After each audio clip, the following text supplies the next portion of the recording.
What is up, humans of the cardboard? Welcome back to Just Nuts, guys. Today we have another tier list. I really enjoy doing these. Like, it seems stupid, and I know it's like kind of just like a fad, but they're actually really fun to do. So today we're looking at all of the CYBERSE archetypes in Yu-Gi-Oh! And we're gonna tier them out. We've got S tier, A tier, B tier, C tier, and D tier. Nothing too crazy here. Something that is crazy though is I never realized there's legit only like 5 CYBERSE archetypes in the game. Now, I do want to say for this list, I am leaving out anything that is only like a little bit CYBERSE. Like S-Force has a couple of CYBERSE cards, but the whole rest of the archetype is like Psychic and Warrior and other stuff. So I'm not counting that. As well as stuff like Crusadia, like Equimax is a CYBERSE, but a lot of their other stuff isn't CYBERSE.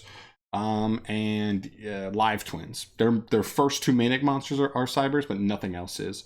And I'm also leaving off anime decks, okay? I'm not putting anything anime on here because it's so hard to judge how actually good they are. So I'm going to leave them off for now, and we'll probably come back to it later, right? Okay, so moving into this list, let's do it. Oh, and I guess like once they finally like import a ton of those CYBERSE archetypes we don't have yet, I might update this list later down the line. Who knows? Whatever. Okay, starting off number 1, we have Mathmax. This is a cool one. This is like at first we thought it was all in going second strategy, OTK your opponent with your final Sigma, and it was pretty crazy. But I think where it probably lands for me is B tier. It's never really been meta, so I don't think it earns its way into A tier, but it has been a legit rogue deck at certain points. I think if you had asked me 6 months ago, I would have told you C tier, but I think now, I think it's probably B tier. It's evolved into like this cool combo deck that has a lot of extenders, so it can play through some disruptions, ends on a really cool end board in disruption with the ability to make your make like their in archetype like Trishula that then will have a monster negate on it. That's pretty strong, man. I don't know. So very cool, solid B tier for me. Number 2, we have Marine Cess. Now this one is probably this one is one of the ones out of this list that's more near and dear to my heart, and it pains me to say this, but I think Marine Cess falls in C tier. I really want to put it in B tier personally, just because I like it so much. But I really think if we're talking competitively and what the deck's been able to do, I think it really falls in C tier. Could have been better, but I actually still think this deck has a ton of potential. I've made a video in the past literally just called Marine Cess has so much potential, right? If they just got like one really good spell, because they have a Link 1 that just searches any in-archetype spell, if they just got 1 or 2 really nice spells, or just give them more traps, because that's their other problem, is they don't inherently search their own disruption easily. You have to like hit stuff off of like Foxy-esque effects, or just hard draw into them, or just play a lot of traps and hand traps. And that's kind of a shame, right? But I do think we'll get more water support. They work with a lot of just generic water cards, because that's all they really lock you into, is just water stuff generically. So they work with like frogs and other packages like that, which is really interesting. And I do think they have the potential, but I think for now, they've never done enough to really show me they can be up in B tier. So I'm going to leave them in C tier, but keep in mind, I love them and they just have so much potential. Their designs are amazing, and I will always hope Konami comes back to them with a little more support. Next up here is probably the new boy in town, the new guys that recently jumped up here. We have Ad Ignisters right here. Now, keep in mind, I'm talking specifically about the TCG here.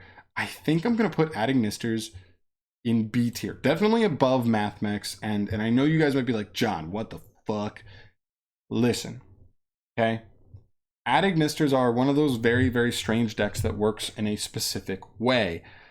And that way is that I don't know if they can really exist as a meta deck. They're one of those decks that when you catch people off guard, you can straight up win a tournament. Forget top a tournament. If this deck is not in the forefront of people's minds, this deck can straight up win tournaments. No joke. But if they are in the forefront of everybody's mind, people are expecting to see these at tournaments. You're going to see kaiju sided, right? You're going to see easy removal stuff like that. And once you get your Arrival at Ignister kaiju, you just lose. Maybe not directly lose every single time, but that's your biggest win condition straight up. Other than that, you can try to make access code and push for game.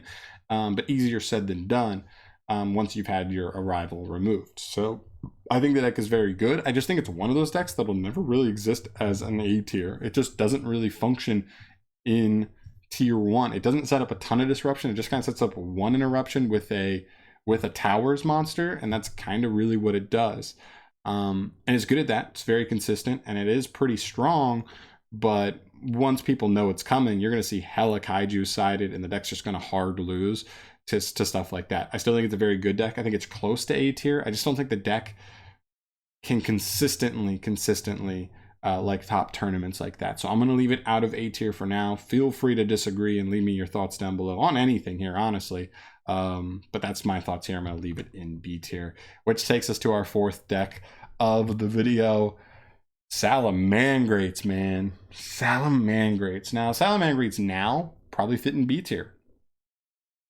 Probably better than Mathmax even right now. It's still a solid deck. People, including myself, have been calling for Salammans Mirage Stalio to come off the ban list. It's a nice card for them, but it doesn't break them by any means. The game has officially caught up to Salammans, so they can have that stuff back. But where does it truly fall? It's definitely not B tier overall for me. I'm not ranking these off of their current position. I'm just ranking them over how they've done overall over their lifespan. And I think Salammans very solid A tier. I almost borderline put it in S tier because it was like arguably the best deck or best 2 to 3 decks for like over a year, and a lot of decks do not do that, and that probably has something to do with the fact that we just entered Link era, and Konami wanted a CYBERSE deck to remain meta because we're in the Link era and it feels right, and it helps them brand the new era and stuff like that. But still, I think a lot of people enjoyed playing it. I think it's a really cool design to an archetype, very efficient link summoning, very cool 1 and 2 card combos. You rotate resources, you grind like the Dickens, and yeah, it's a cool deck. I honestly like it now because I don't have to play against it as much, and it's just kind of like a cool rogue strategy that grinds really, really strong. You have so much recursion in it that I think it's a really high tier A tier for me. So yeah, I'm gonna leave it there.